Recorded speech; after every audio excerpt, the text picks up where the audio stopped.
Thank you and welcome to the show this morning. The topic this morning is the Freedom Rides, and we have a participant in the Freedom Rides that occurred in May of 1961, Mr. RPatton. And of course, Mr. Patton, let me welcome you to the show this morning. And thank you. It's good to be here. And to tell you how delighted we are to have you here, Mr. Patton, and to talk about one of the events in American history that very, very few people are aware of, and to know that you actually participated in these so-called Freedom Rides during that period in 1961.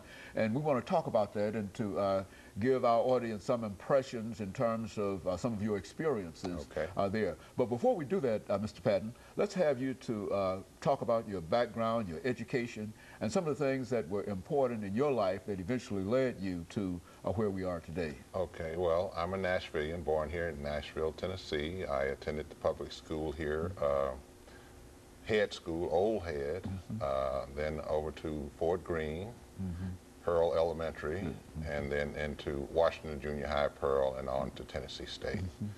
And I was a music education major and played, I'm a, what you call an aristocrat. A member of the aristocrat band. Aristocrat band, in the percussion section, under the tutelage of Frank T. Greer. Good. And they don't make them like that anymore. I know, good. They don't make them like that anymore. Mr. Greer. Yes.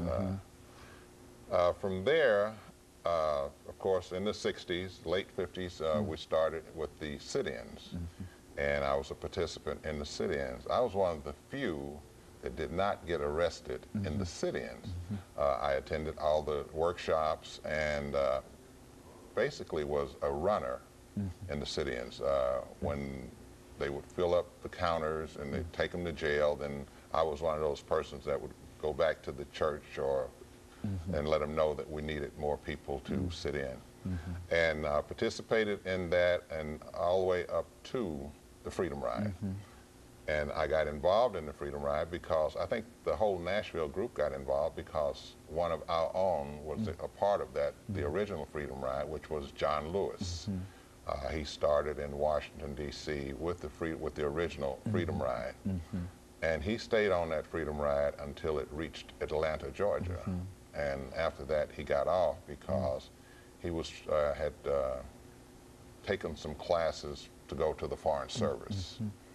And that's how he missed that Anderson or Birmingham. I don't know exactly which bus he was on, but we were monitoring the Freedom Ride from the beginning, from Washington, D.C., which started on May 6th. And so John came back to Nashville.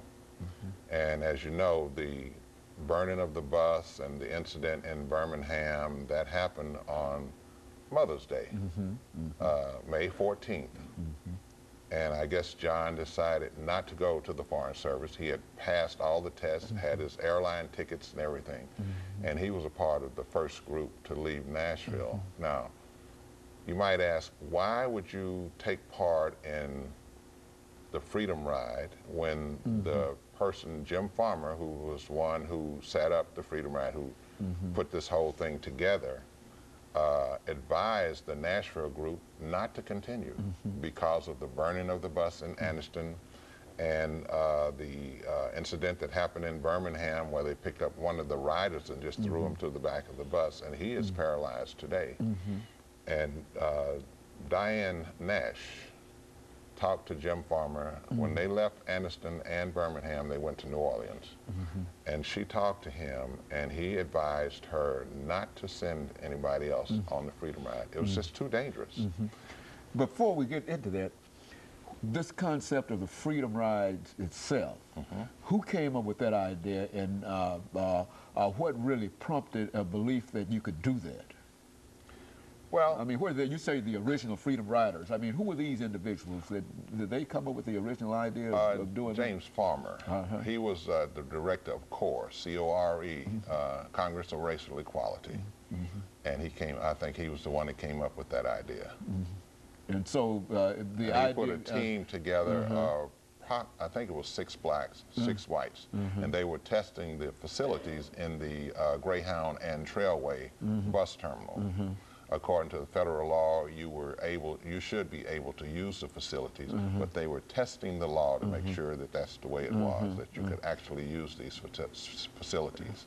And there was quite a bit of opposition at all of it throughout in reference to this. Well, the opposition came, I think, as we know, in Anniston and Birmingham. Okay, and I tell you what we'll do, Mr. Patton, we're getting ready for our first commercial break.